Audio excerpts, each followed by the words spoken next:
போட்டித் தேர்வு நண்பர்களுக்கு சென்டம் ஆப்பின் கனிவான வணக்கங்கள். இந்த வகுப்பில் நாம் பார்க்க இருப்பது எக்கனாமிக்ஸ்ல Reserve bank of India, monetary policy, fiscal policy, இதோட ஃபங்க்ஷன், ப்ரீவியஸ் இயர்ல இது ரிலேட்டட் என்ன கேட்டாங்க அப்படிங்கிற எல்லாத்தையுமே பார்க்க போறோம். ஃப்ரெண்ட்ஸ், ஆடிபிளா இருக்கா? வாய்ஸ் ஓகேவா இருந்தா கொஞ்சம் மெசேஜ் போடுங்களேன். ஓகேன்னு. ஓகேவா? இது வந்து ஒரு முக்கியமான பாடம். டெஃபினட்டா வந்து 1 ஆர் 2 கொஸ்டின் இதுல இருந்து கேட்குறாங்க. ஒரு சில சப்ஜெக்ட்ல இருந்து கொஸ்டின் விடுபட்டாலும் இதுல இருந்து கொஸ்டின் வர்றது மட்டும் மிஸ் ஆகாது. ப்ரீவியஸ் இயர் கொஸ்டினை பார்த்தாவே நல்லா தெரியுது. நல்லா நல்லா பார்த்துக்குங்க. சில நேரங்கள்ல மட்டும் கொஞ்சம் கொஸ்டின் ட்விஸ்ட் பண்ணி கேட்டுருவாங்க. கஷ்டமா இருக்கும். குரூப் 1, குரூப் 2 லெவல்ல கொஞ்சம் கஷ்டமா இருக்கும். குரூப் 4 பொறுத்த வரைக்கும் புக்ல உள்ளது தான் கேட்குறாங்க. புக்ல உள்ளது புக் பேக் அது மாதிரி கேட்கறதுனால நம்ம ஓரளவு படிச்சாலே போதும். பயப்பட வேண்டாம். குரூப் 1 லெவல்ல போகும்போது நீங்க புரிஞ்சு படிக்கணும். ஏன்னா எக்கனாமிக்ஸ் பார்த்தீங்கன்னா சில விஷயம் புரியாம நம்மளால ஒண்ணுமே பண்ண முடியாது. இப்போ ஆர்ஆர்னா என்ன, ட்ரிபிள் ஆர்னா என்ன, அது மாதிரி சில விஷயம் வந்து நமக்கு கொஞ்சமாவது புரிஞ்சிருக்கணும். இன்ஃப்ளேஷன், டிஃப்ளேஷன் இதெல்லாம் நான் அது எல்லாத்தையும் ரொம்ப சிம்பிளா சொல்றேன். வாங்க கிளாஸ்க்குள்ள போவோம். கண்டினியூ பண்ணுவோமா? ஓகே, வாங்க ஃபர்ஸ்ட் இன்ட்ரோடக்ஷன் பார்ப்போம்.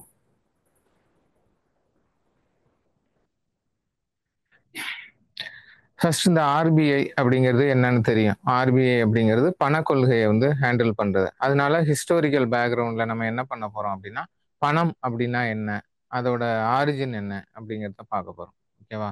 பணம் இல்லாத காலத்துல உலகம் எப்படி இருந்தது அப்படிங்கிறதெல்லாம் பார்க்குறோம். ஏன்னா நமக்கு தெரியும் ஆதி மனிதன் எப்படி வாழ்ந்தான், அதுக்கப்புறம் கலாச்சாரம் எப்படி தோன்றியது, அப்ப அந்த சிவிலைசேஷன் பீரியட்ல எல்லாம் எப்படி வந்து பண்டமாற்று முறை பண்ணாங்க. வணிகர்கள்லாம் ஒரு மொழி தெரியாம, ஒரு ஊர் தெரியாம, இப்ப மாதிரி கூகுள் மேப்லாம் கிடையாது. அப்படி வந்து எப்படி போய் வணிகம் செஞ்சுட்டு எப்படி பொருளை வந்து வாங்கிட்டு வந்தாங்க. ஏன்னா பண்டமாற்று முறையில ஒரு பிரச்சனை இருக்கு. இப்ப நீங்க தங்கத்தை கொடுக்குறீங்க அப்படின்னா தங்கத்துக்கு பதிலா அவங்க வந்து வேற ஏதோ விலங்கோட இதை கொடுக்குறாங்கன்னா ரெண்டும் ஈடாகுமா? ஆகாது. அப்ப அந்த பொருளை வந்து எப்படி மாத்தி வாங்கிட்டு வர்றது இப்படின்னு அந்த காலத்துலயும் பல சிக்கல்கள் இருந்துச்சு. அப்புறம் காலப்போக்கில் எடை அளவுகள் எல்லாமே வந்துச்சு. தந்தத்தாலான அளவுகள் கண்டுபிடிக்கப்பட்டது சிந்து சமவெளி நாகரிகத்துல அப்படிலாம் சொல்றாங்க. இது மாதிரி இந்த எவாலுவேஷன் பாத்தீங்கன்னா ஒவ்வொரு காலத்துலயும் ஒவ்வொரு மாதிரி இருந்திருக்கு. குறிப்பா வந்து பொருளாதாரத்துல மிக சிறந்த கண்டுபிடிப்பு அப்படின்னு சொன்னா பணம் தான். ஓகேவா? சொல்லுவாங்க. இப்ப ஹிஸ்ட்ரி ஒரு நெருப்பு கண்டுபிடித்தது ஒரு பெரிய மாற்றத்தை ஏற்படுத்தியது. இப்படியெல்லாம் ஒவ்வொரு பாயிண்ட் சொல்லுவாங்க. ஓகே, கண்டினியூ பண்ணுவோம். பணம் அறிமுகமாவதற்கு முன் பண்டமாற்று முறை அந்த முறை வந்து ஃபாலோ பண்ணாங்க. பார்ட்டர் சிஸ்டம் அப்படின்னு சொல்லுவாங்க. ஓகே, இந்த பண்டமாற்று முறையில வந்து காலப்போக்கில் மாற்றம் வந்தது. நான் தான் சொன்னேன்ல, பொருளோட மதிப்பை வந்து நீங்க எப்படி டிசைட் பண்ண முடியும்? பணத்துக்கு நிகராக தங்கத்தை எப்படி கம்பேர் பண்ணுவீங்க? தங்கத்துக்கு நிகராக இதர பொருட்கள் இதை வந்து எப்படி கம்பேர் பண்ணுவீங்க? ஓகே, பிலினி கூட சொல்லியிருப்பாரு, எங்கள் நாட்டு செல்வ வளம் வந்து இந்த மிளகு வாங்குறதுலயே கரைந்தது அப்படின்னு சொல்லியிருப்பாரு. அவர் ரொம்ப வருத்தப்படும். ஏன்னா நான் அவங்க வந்து என்னது கோல்டை கொடுத்துட்டு நம்மள்ட்ட மிளகு வாங்கிட்டு போனாங்க. அதை தான் வந்து பொன்னோடு வந்து கரியோடு பெயரும் அப்படின்னு சொல்லியிருந்தாங்க. ஓகே ஃப்ரெண்ட்ஸ், இப்போ நம்ம வந்து விஷயத்துக்கு வருவோம். இப்ப பணம் அறிமுகமாகறதுக்கு முன்னால என்ன நடந்துச்சு அப்படின்னா பண்டமாற்று முறை. இந்த பண்டமாற்று முறை வந்து என்ன ஆகுதுன்னா காலப்போக்கில் பண்டமாற்று முறையில பொருட்களை வாங்குறது விற்கிறதுல நிறைய சிக்கல் வருது. ஏன்னா மனிதன் வந்து ஒரு காலகட்டத்துக்கு அப்புறம் யோசிக்க ஆரம்பிச்சிட்டான். நான் இதை கொடுத்துட்டு அதை வாங்கணுமா, இந்த மதிப்பு அந்த மதிப்பு ஒண்ணா, அப்படி யோசிக்க ஆரம்பிக்கும் போது என்ன ஆகுதுன்னா பண்டமாற்று முறை அப்படிங்கிறது ஃபெயிலியர் ஆக ஆரம்பிக்குது. ஓகேவா? இப்ப நீங்க வந்து நான் ஒரு பொருள் கொடுக்குறேன், நீங்க எனக்கு ஒரு பொருள் கொடுக்குறீங்க, அந்த பொருளுக்கு எனக்கு தேவையே இல்லைன்னா அது எப்படி நிலைக்கும் பண்டமாற்று முறை?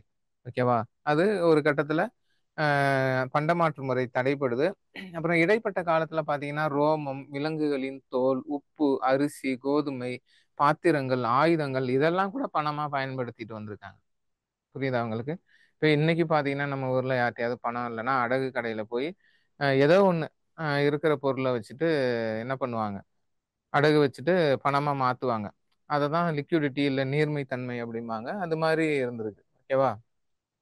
இந்த உப்பு இருக்குல்ல, உப்பு வந்து அந்த காலத்துல அதிகமா பணமாக பயன்படுத்தப்பட்டு வந்தது. அந்த சால்ட் அப்படிங்கிற வார்த்தையிலிருந்து தான் சேலரி அப்படிங்கிற வார்த்தையே வந்ததாலாம் சொல்றாங்க. ஓகேவா? அடுத்து பாருங்க. பணத்தோட பரிணாம வளர்ச்சி, எவாலுவேஷன் ஆஃப் மணி. ஓகே, மணி என்ற சொல் மொனாட்டோ ஜூனா என்ற லத்தீன் மொழி சொல்லிலிருந்து பெறப்பட்டது. இது ரோமின் பெண் கடவுளை குறிக்கிறது.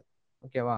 ஏன்னா இந்த மணி அப்படிங்கிறது ஒரு இங்கிலீஷ் வார்த்தை நம்மளை பொறுத்த வரைக்கும். அதோட ஆரிஜின் என்னன்னு பாத்தீங்கன்னா அது ஒரு லத்தீன் வார்த்தை மொனட்டோ ஜூனோ. இது ரோமானிய பெண் கடவுள் அப்படின்னு சொல்றாங்க. இந்தியாவுல வந்து ரூபாய், ருப்பியா அப்படிங்கிற சமஸ்கிருதத்திலிருந்து அந்த சொல் பெறப்பட்டது. அதன் பொருள் வந்து வெள்ளி. ரூபியா இல்ல ருபியா அதோட மீனிங் என்னன்னு பார்த்தீங்கன்னா, சில்வர், வெள்ளி அப்படின்னு சொல்றாங்க. அடுத்து வந்து ஷெர்ஷா சூரிய வந்து நம்ம இந்த நேரத்துல ஞாபகப்படுத்தி பார்க்கணும். ஏன்னா, நவீன நாணய முறையின் தந்தை அப்படின்னு ஷெர்ஷா சூரி சொல்லுவாங்க. ஷேர்கான் அப்படின்னு சொல்லுவாங்க. ஓகேவா? 1540லேருந்து 45 5 வருடங்கள் இருந்தாலும் இவரோட சீர்திருத்தங்கள் வந்து இன்றளவும் பேசப்படுகிறது. அந்த கிராண்ட் ட்ரங்க் ரோடு போட்டது, அடுத்து விவசாயிகளுக்கு பட்டா வழங்கியது, அடுத்து பார்த்தீங்கன்னா இது பணம் சம்பந்தமான அவருடைய புரட்சிகள். ஓகேவா? 5 வருடத்திலேயே நெறைய பண்ணியிருப்பாரு. ஓகே. அடுத்து பாருங்க, காசோலைகள் மற்றும் மாற்று சீட்டுகள் போன்ற கடன் கருவிகளை பெரிய அளவில் பயன்படுத்தப்பட்டு வந்தாலும், பணமே அனைத்து கடன்களுக்கும் அடிப்படை. இன்னைக்கும் பார்த்தீங்கன்னா, செக்கு, டிடி, டிமாண்ட் டிராஃப்ட் அப்படின்னு நெறைய பணத்துக்கு மாற்றா இருந்தாலும், பணத்த வந்து யாராலயும் ரீப்ளேஸ் பண்ண முடியாது அப்படிங்கிறத இங்க சொல்றாங்க. பணம் வந்து ஒரு மதிப்பின் அளவுகோல். அதெல்லாம் கேட்டிருக்காங்க எக்ஸாம்ல. காரணக்கூற்றுல கேட்டுருவாங்க. பணம் அப்படிங்கிறது ஒரு இடையீட்டு கருவி, மதிப்பின் அளவுகோல் அப்படிலாம் நெறைய டெஃபினிஷன் குடுப்பாங்க. ஓகே. இது வந்து நீர்மைத்தன்மை கொண்டது. ஓகேவா? எதிர்கால செலுத்துகை. இப்படி நெறைய டெஃபினிஷன் குடுக்குறாங்க பணத்துக்கு. அடுத்து நம்ம ஆர்பிஐ இப்ப இதுவரைக்கும் பணத்த பத்தி பார்த்தோமா? அடுத்து ஆர்பிஐ பத்தி நம்ம கொஞ்சம் தெரிஞ்சிருக்கணும். ஓகேவா? ஆர்பிஐ அது வங்கிகளின் வரலாறு அப்படின்னு என்னன்னு பார்த்தீங்கன்னா, 10ஆம் நூற்றாண்டு, 11ஆம் நூற்றாண்டிலே வெனிஸ் நாடுகள்ல வங்கி இருந்ததா சொல்றாங்க. இங்கிலாந்துலலாம் வங்கி இருந்தது. ஆனா, நம்ம அதிகாரப்பூர்வமா பார்த்தீங்கன்னா, 1656ல் நிறுவப்பட்ட ஒரு தனியார் வங்கியிலிருந்து தோன்றியது தான் ஸ்வீடன் நாட்டு ரிக்ஸ் வங்கி அப்படிங்கிறாங்க. ஓகே. இந்த வங்கி 1897ல தான் பணத்தை வெளியிடுவதற்கான உரிமை பெற்றது அப்படின்னு சொல்றாங்க. ஓகேவா?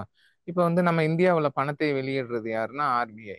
ஓகே. ஆர்பிஐக்கு முன்னால யாரு பணத்தை வெளியிட்டா அப்படின்னு பார்த்தீங்கன்னா, வணிக வங்கிகள். வணிக வங்கிகள்லாம் வந்து பணத்தை வெளியிட்டிருக்காங்க.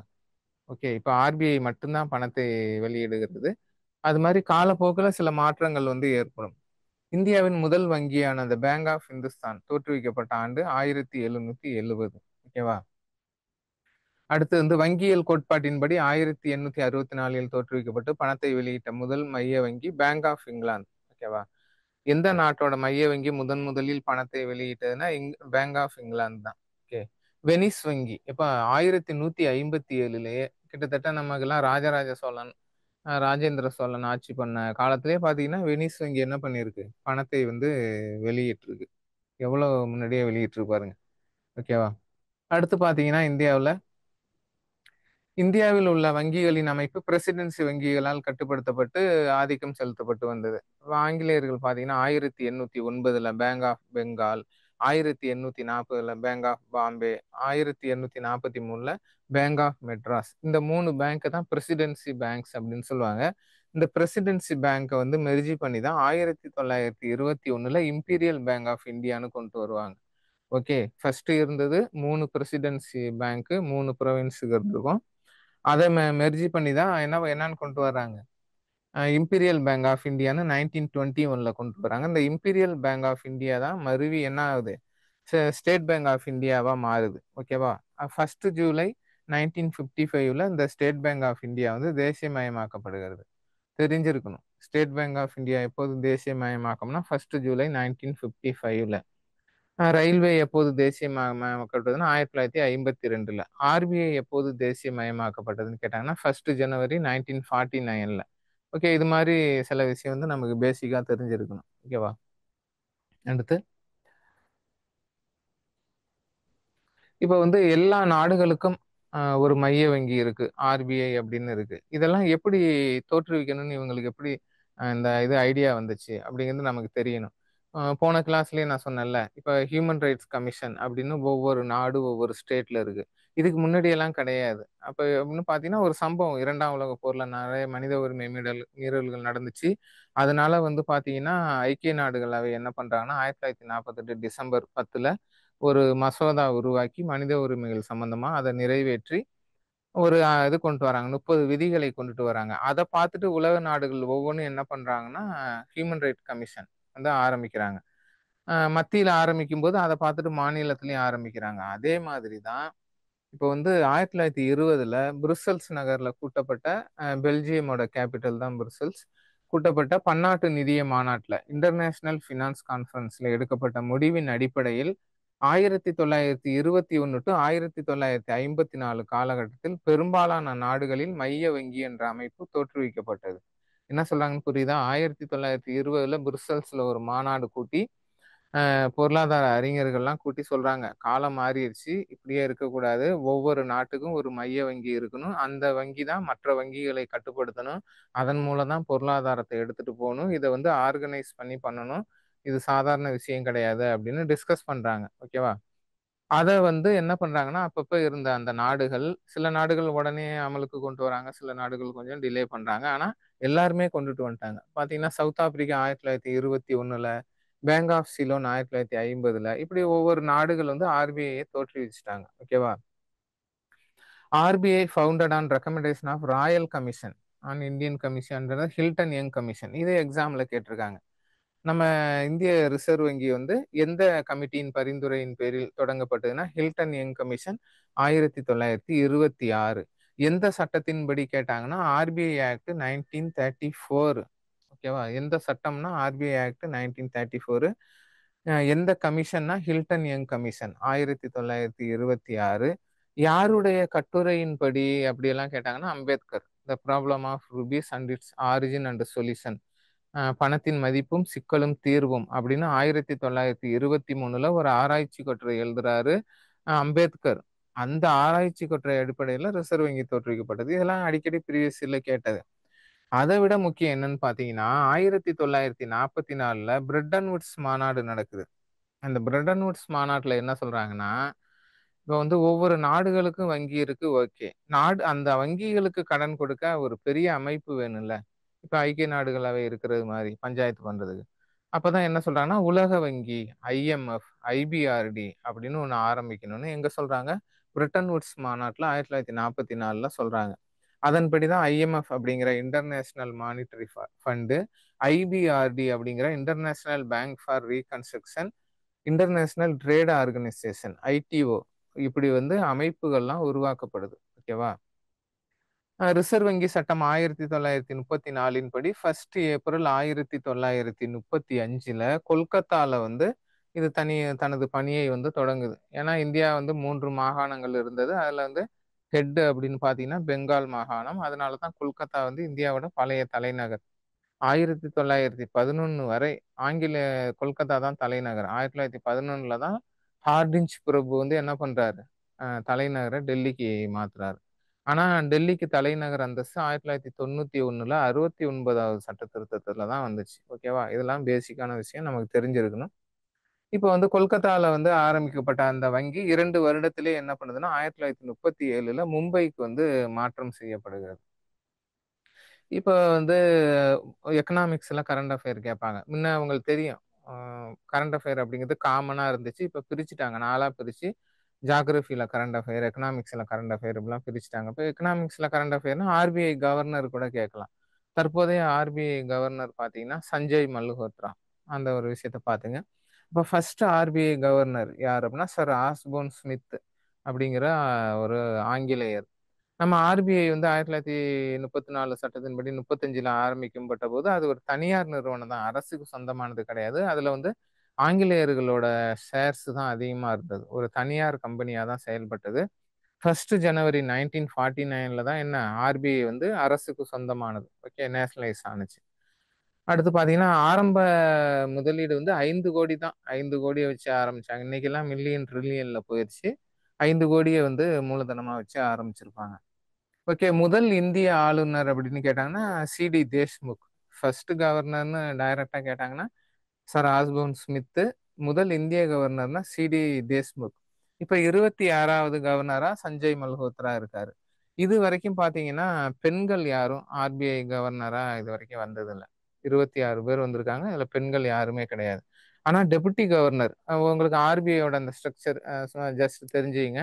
ஒரு கவர்னரு, 4 டெப்டி கவர்னரு, அப்புறம் போர்ட் ஆஃப் மெம்பர்ஸ்னு ஒரு 4 பேரு, எல்லா ஃபீல்டையும் சேர்ந்த ஒரு 10 பேர்னு ஒரு 20 பேர் கிட்ட உள்ள ஒரு அமைப்பு தான் அந்த ஆர்பிஐ வந்து ஃபங்க்ஷன் ஆகுது. அல்ல, கவர்னர் தான் ரொம்ப முக்கியம். 4 டெப்டி கவர்னர் இருப்பாங்க. அது வேணா ஒரு பெண் ஒரு தடவை இருந்திருக்காங்க. அவங்க பேர் வந்து KJ Udeshi. First female deputy governor வந்து கேஜே உதேசி. ஆனா கவர்னர் வந்து யாரும் பெண் வந்ததே கிடையாது. ஓகேவா? எம் நரசிம்மம், அந்த நரசிம்மம் குழு அப்படின்னு அடிக்கடி கேள்விப்பட்டிருப்பீங்க. அந்த நரசிம்மம் தான் ஃபாதர் ஆஃப் ஆர்பிஐ அப்படின்னு சொல்லுவாங்க. ஓகேவா? அடுத்து பார்ப்போம். இது நான் ஆல்ரெடி உங்களுக்கு சொல்லிட்டேன். The problem of rupee and its origin and solution. இந்த கட்டுரையின்படி தான் ஆர்பிஐ வந்து தோற்றுவிக்கப்பட்டது. ஓகேவா? இது நமக்கு எல்லாமே தெரியும்.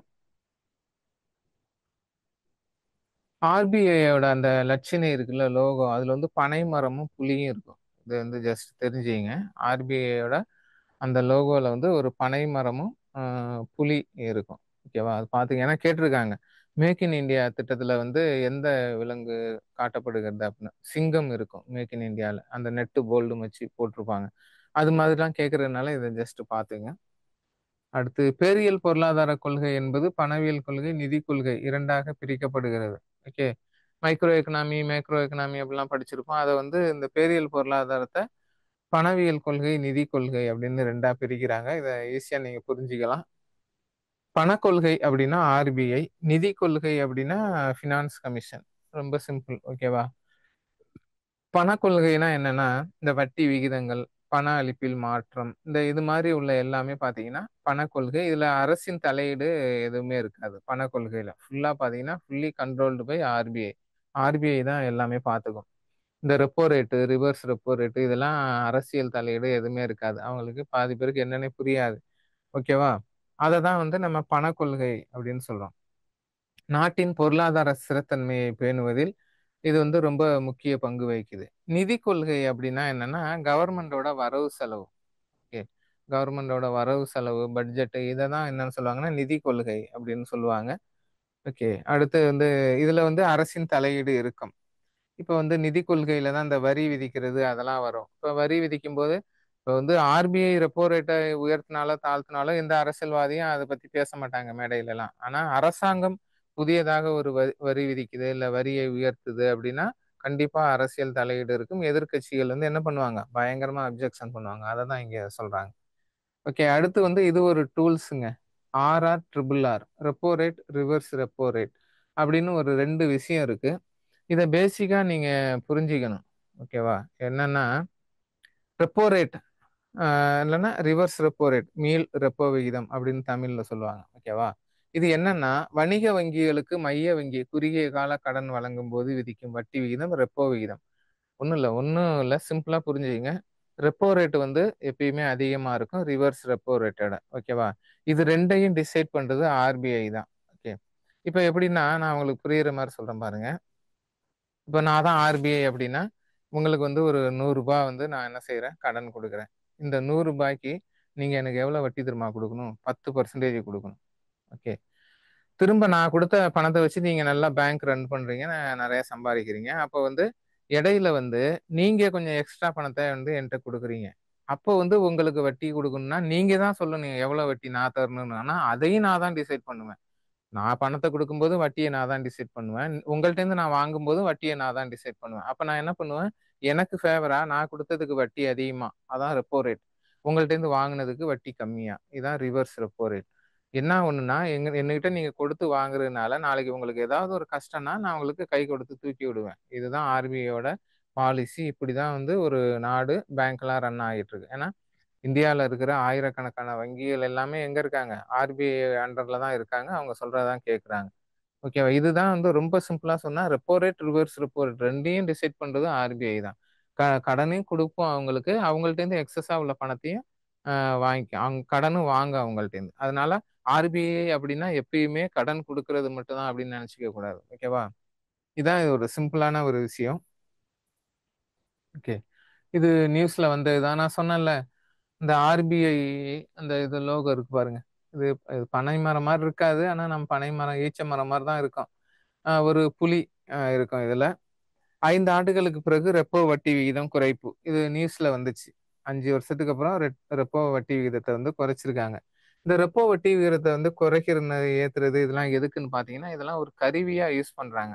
எதுக்கு அப்படின்னு பாத்தீங்கன்னா இந்த இன்ஃப்ளேஷன் டிஃப்ளேஷன் சொன்னல, மக்கள்கிட்ட பணப்புழக்கம் அதிகமாகிறது இல்ல பணப்புழக்கத்தை கண்ட்ரோல் பண்ணுவது, அதுதான் இதோட வேலையே. அதை வந்து இதை ஒரு கருவியா யூஸ் பண்ணி ரெப்போ ரேட், ரிவர்ஸ் ரெப்போ ரேட்டை கண்ட்ரோல் பண்ணுவாங்க. ஓகே. பணப்புழக்கம்னா ஒண்ணும் கிடையாது. சிம்பிளான விஷயம் தான். எப்படின்னா, உங்களுக்கு புரியிற மாரி சொல்லணும்னா, தீபாவளி ஒரு 10 நாள் இருக்குன்னு வச்சுக்கங்களேன். அப்பதான் பணப்புழக்கம். ஓகே. எல்லார்கிட்டயும் பணம் இருக்கும். எவ்வளோ கஷ்டப்படுறாங்க பணம் இருக்கும். வட்டிக்கு வாங்கியிருப்பாங்க, போனஸ் குடுப்பாங்க, ஏதோ ஒண்ணு பண்ணியிருப்பாங்க. அப்போ வந்து அந்த நாட்டோட அந்த உற்பத்தி, அந்த சுழற்சி சைக்கிள் அது வந்து ஸ்பீடா நடக்கும். பொருள் விக்கிறது எல்லாம். இதே மாரி தீபாவளிக்கு 10 நாள் முன்னாடி மார்க்கெட்ல இருக்கிற மாரியோ, இல்ல டி நகர் இங்கெல்லாம் இதாகுற மாரியோ வருஷம் ஃபுல்லா நடந்தா என்ன ஆகும்? நாடு வந்து திவாலாயிரும். அது மாரி இருக்கக்கூடாது. ஏதோ தீபாவளின்னா 10 நாள் முன்னாடி இருந்தா ஓகே. அதுக்கப்புறம் தீபாவளி முடிஞ்சோனே பார்த்தீங்கன்னா, ஒரு அமைதி இருக்கும். மயான அமைதி இருக்கும். எல்லா கடையிலயும் அமைதியா இருக்கும். ரோடு கொஞ்சம் அமைதியா இருக்கும். அதுதான் வந்து திரும்ப வந்து என்னது? ரெக்கவர் ஆவுறது. ஓகேவா? இததான் வந்து என்ன சொல்லுவாங்க? இன்ஃப்ளேஷன், டிஃப்ளேஷன் அப்படின்னு சொல்லுவாங்க. ஓகே அடுத்து பாருங்க. இதான் சொல்றாங்க. இப்ப நான் ஆர்பிஐ அப்படின்னா, ஆர்பிஐ வந்து கொடுக்கிறது மட்டும் தான், வாங்காது அப்படிலாம் கிடையாது. இங்க இருங்க பேங்க் கிட்டேருந்து வாங்கும், பேங்குக்கு கொடுக்கும். ஓகேவா? ஆனா இது பேங்க் கிட்டேருந்து வாங்கும்போது கொஞ்சமா வட்டிய டிசைட் பண்ணிக்கும். குடுக்கும்போது கொஞ்சம் வட்டிய அதிகமா வச்சுக்கும். எப்பயுமே பார்த்தீங்கன்னா, repo rate, reverse repo rate அதுக்கு வித்தியாசம் ஒரு 2, 3% வச்சிருக்கும். அத வச்சு தான் பேங்க் ரன் பண்ணும். இப்ப பேங்கே நம்மள்ட்ட என்ன பண்ணுது? ஒரு சிம்பிளா சொல்லணும் அப்படின்னா, உங்களோட ரூ. 1,00,000 பேங்க்ல இருக்கு அப்படின்னா, அதுக்கு வந்து 1 வருஷத்துக்கு பேங்க் எவ்வளோ வட்டி தரும் தெரியுமா? ஒரு 4% இவ்வளோதான் தரும். 4, 5, 6 இந்த மாரி தரும். ஓகே. ஆனா நீங்க ஒரு ரூ. 1,00,000 போய் பேங்க் கிட்ட லோன் வாங்கிட்டீங்க. பெர்சனல் லோன் போட்டு. உங்களுக்கு வந்து 13%, 14% அது மாரி உங்கள்ட்ட வட்டி வாங்கும். உங்க பணத்த பேங்க் கிட்ட குடுக்கும்போது அது 6% குடுக்கும். உங்களுக்கு மட்டும் வட்டி குடுக்கும்போது மட்டும் 12%ஆ வாங்கிக்கும். இந்த பெர்சன்டேஜ் வித்தியாசத்த தான் பேங்க் வந்து பல கோடி டர்ன் ஓவரா மாத்திருது. ஓகேவா? அடுத்து பாருங்க. ஓகே. இதெல்லாம் உங்களுக்கு புரியும். Repo rate, reverse repo rate அந்த மெக்கானிசத்த தான் இங்க சொல்றாங்க. அது ஒண்ணும் ஈஸி தான். ஒண்ணும் பிரச்சனை கிடையாது. அடுத்து பாருங்க. Functions of central bank monetary authority பண அதிகார அமைப்பு. இது இந்தியாவில் பண அளிப்பினை கட்டுப்படுத்துவதன் மூலம் அந்நிய செலாவணி பரிவர்த்தனை விகிதத்தை நிலைப்படுத்துதல், சாதகமான செலுத்து நிலையை பேணுதல், நிதி நிலைத்தன்மையை ஏற்படுத்துதல், பணவீக்கத்தை கட்டுப்படுத்தல், வங்கி அமைப்பை இது பண்ணுது. இந்த பணம் சம்பந்தப்பட்ட எல்லாத்தையுமே என்ன பண்ணும்னா ஆர்பிஐ தான் பண்ணும். அது அந்நிய செலாவணி அது சம்பந்தப்பட்டதா இருந்தாலும் சரி, இல்லைன்னா அந்த சாதகமான செலுத்து நிலை, நிதி நிலைத்தன்மை, பணவீக்கம் இது சம்பந்தப்பட்ட எல்லாத்தையுமே ஆர்பிஐ தான் கண்ட்ரோல் பண்ணும். ஓகேவா? அடுத்து என்ன சொல்றாங்க? காகித பண வெளியீடு. ம். கா இஷ்யூவன்ஸ் ஆஃப் கரன்சி நோட்ஸ் அப்படிம்பாங்க. காகித பணத்தை வெளியிடுறது ரிசர்வ் பேங்க் தான். நமக்கு நல்லா தெரியும். இந்தியாவில் நாணயம் இந்த ரூ. 1 காகித பணத்தை வந்து ஃபினான்ஸ் கமிஷன் வெளியிடும். மத்த எல்லாத்தையுமே பார்த்தீங்கன்னா, ஆர்பிஐ தான் வெளியிடும். புழக்கத்தில் உள்ள போலியான நோட்டுகளை கட்டுப்படுத்தும் பொறுப்பும் ஆர்பிஐக்கு இருக்கு. இப்போ வந்து போலி ரூபாய் நோட்டுகள்லாம் புழக்கத்துல நெறையா வரும். அத வந்து அ கண்டுபிடிச்சு அழிக்க வேண்டிய வேலையும் ஆர்பிஐக்கு தான் இருக்கு. இப்போ நம்மளோட பணம் வந்து டேமேஜ் ஆயிருச்சு. இந்த ஏதோ ஒண்ணு பணம் பாதி எரிஞ்சிருச்சு. அது மாரிலாம் ஏதாவது டேமேஜ் ஆனுச்சுன்னா, அந்த இதையும் பேங்க்ல குடுத்து மாத்தலாம். அந்த அளவுக்கும் இதுல வந்து பவர் குடுத்துருக்காங்க. அடுத்து பார்த்தீங்கன்னா, அச்சடித்த பணத்துல 85% மட்டுமே அது புழக்கத்தில் விடும். 15% வந்து ரிசர்வா வச்சுக்கும் எப்பயுமே. ஓகே. எல்லா பணத்தையும் புழக்கத்துல விடாது ஆர்பிஐ. அடுத்து வந்து பணம் அச்சடித்து வெளியிடுவதால் அரசுக்கு லாபம் கிடைக்கிறது. இது நமக்கு தெரியும். பணம் அச்சடித்து வெளியிடுறதுனால அரசுக்கு லாபம் கிடைக்குது. ஒரு சில காயின்ஸ்ல மட்டும் நட்டம் வருது அப்படின்னு சொன்னாங்க. ரூ. 2 காயின் ஏதோ அடிக்கிறதுக்கு ரூ. 2.10 ஆகுதாம். அது மாரி சில நேரத்துல மட்டும் இதாகும். அதனால தான் இப்ப இந்த ரூ. 10 காயின், ரூ. 20 காயின்லாம் அதிகமா அடிக்க ஆரம்பிச்சுட்டாங்க. ஏன்னா, அது மாரி பார்த்தீங்கன்னா லாபம் கிடைக்குது. 19ஆம் நூற்றாண்டுக்கு பணம் வெளியிடும் அதிகாரம் வணிக வங்கி அல்லது அரசிடம் தான் இருந்தது. 19ஆம் நூற்றாண்டு இப்ப நம்ம 21ஆம் நூற்றாண்டுல 1600, 700, 800கள்ல பார்த்தீங்கன்னா, வணிக வங்கி அல்லது கவர்மெண்ட் தான் பணத்த அச்சடிச்சிருக்கு. அதுக்குன்னு தனியா பேங்க் எதுவுமே கிடையாது. அதான் நம்ம இதுல கூட பட்டினப்பாலையில கூட சொல்லியிருக்காங்கல்ல, காவிரி பூம்பட்டினத்துல வந்து நாணய சாலை அச்சடிக்கிற இது இருந்திருக்கு. வெளிநாடுகள்ல இருந்து வர்றாங்கல்ல வணிகர்கள். அவங்க அங்கேருந்தே காசு எடுத்துட்டு வராம, இங்க வந்து நாணயத்தை வந்து அச்சடித்து என்ன பண்றாங்க? வாணிபம் செஞ்சுட்டு போயிருக்காங்க. அப்படிலாம் இருந்திருக்கு. அந்த அப்பயே வந்து பார்த்தீங்கன்னா, ப்ராப்பரா இதெல்லாம் பண்ணியிருக்காங்க. இந்தியாவில் தற்போது குறைந்த அளவு காப்பு முறை என்ற அடிப்படையில் பணம் வெளியிடப்படுகிறது. இது ஒரு மெத்தடு பணம் வெளியிடுறதுக்கு. மினிமம் ரிசர்வ் சிஸ்டம் அப்படின்னு. ஏன்னா நம்ம ரிசர்வ்ல வச்சுக்கிறது 15% தான், 85% புழக்கத்துல விடுறோம். அதனால மினிமம் ரிசர்வ் சிஸ்டம் அப்படின்னு பேரு. ஓகேவா? வங்கி உரிமங்கள் வழங்குதல், இஷ்யூர் ஆஃப் பேங்கிங் லைசன்ஸ். இது அவங்களுக்கு தெரியும். ஏன்னா வந்து எல்லா பேங்க்குமே ஆர்பிஐ அண்டர்ல தான் வரும். சில இந்த லோக்கல் பேங்க் இந்த அது மாதிரி உள்ளெல்லாம் வராது. இப்போ ஆர்பிஐ அண்டர்ல வராத ஒரு பேங்க் அதுலயும் நீங்க அக்கௌண்ட் வச்சிருந்தீங்கன்னா நீங்க டேஞ்சர் ஜோன்ல இருக்கீங்கன்னு அர்த்தம். ஏன்னா ஆர்பிஐ அண்டர்ல வர்ற ஒரு நேஷனலைஸ் பேங்க்ல உங்க அக்கௌண்ட் இருந்தா ஒருவேளை அந்த பேங்க் திவாலானா கூட ஏதோ ஒன்று ஆனா கூட ரிசர்வ் பேங்க் ஆஃப் இந்தியா வந்து உங்களுக்கு அந்த பணத்தை கொடுத்துரும். ஆனா ஆர்பிஐ அண்டர்ல வராத ஏதோ ஒரு லோக்கல் பேங்க்கு, இந்த சிட் ஃபண்ட் மாதிரி எதுலயும் நீங்க பணத்தை போட்டு ஏமாந்தீங்கன்னா உங்களுக்கு ஒண்ணுமே கிடைக்காது திரும்ப. ஓகேவா? அதான் நீங்க வந்து பாத்துக்கணும். இது சம்பந்தமா ஆர்பிஐ நிறைய அவேர்னஸ் விளம்பரம் அது இதெல்லாம் டிவில எல்லாம் கொடுத்துக்கிட்டு தான் இருக்காங்க. ஓகேவா? ஆனா மக்கள் ஏமாந்துக்கிட்டு தான் இருக்காங்க. ஓகே. அதனால எல்லா வங்கிகளை முறைப்படுத்துதல் சட்டம் பிரிவு 22 படி ஒவ்வொரு வணிக வங்கியும் இந்தியாவில் வங்கி தொழில் செய்ய மைய வங்கியிடம் உரிமம் பெற வேண்டியது அவசியம். ஒரு பேங்க் அப்படின்னா நீங்க இந்த அதுல செக்ஷன் 22 படி எல்லாருமே பர்மிஷன் வாங்கணும் ஆர்பிஐட்ட. ஓகேவா? வணிக வங்கி வந்து இருப்புகளின் பாதுகாவலன் அப்படின்னு சொல்லுவாங்க. வணிக வங்கிகளை சோதனையிடும் அதிகாரம், நஷ்டத்தில் இயங்கும் வணிக வங்கிகளை மூடும் உரிமை, வணிக வங்கிகள் ஒன்றுடன் ஒன்று இணைய விரும்பினால் ஆர்பிஐ முன் அனுமதி. அதான் எல்லாமே ஆர்பிஐட்ட தான் கேட்கணும். ஓகேவா? நம்ம வணிக வங்கிகளை வந்து திடீர்னு சர்ப்ரைஸ் செக் பண்ணலாம் ஆர்பிஐ. இல்லைன்னா வந்து நஷ்டத்துல இயங்குனா அதை மூடலாம். இல்லைன்னா பக்கத்துல வேற பேங்கோட இப்ப கூட 2019ல பண்ணாங்கல்ல, விஜயா பேங்க், தேனா பேங்க் மெர்ஜ், அது மாதிரி ஆர்பிஐ வந்து பண்ணலாம். அது மாதிரி ஆர்பிஐக்கு வந்து பாத்தீங்கன்னா ஃபுல்லா பவர் இருக்கு. இது மத்திய மற்றும் மாநில அரசுகளுக்கு குறுகிய கால கடனை தருகிறது. மேலும் அரசு கடன் தொடர்பான சேவைகள், அரசு கடன் பத்திரங்களை உருவாக்கி விற்பனை செய்வது, இது மாதிரியும் பண்ணுது ஆர்பிஐ. ஓகே. இந்த பாண்டு இதெல்லாம் இது பண்றது, அந்த மாதிரி வேலையும் வந்து ஆர்பிஐ பண்ணும். ஓகேவா? வங்கி நெறிமுறை சட்டம், பேங்கிங் ரெகுலேஷன் ஆக்ட் வந்து 1949. Banking regulation act 1949. ஓகேவா? அடுத்து பாருங்க. வங்கிகளின் வங்கி. இதை நான் பார்த்தேன்ல, பேங்கர்ஸ் பேங்க் அப்படிம்பாங்க. ஏன்னா எல்லா வங்கிகளுக்கும் வங்கியா இருக்கிறதுனால இதை வங்கிகளின் வங்கி அப்படின்னு சொல்லுவாங்க. ஓகே. அடுத்து பாருங்க.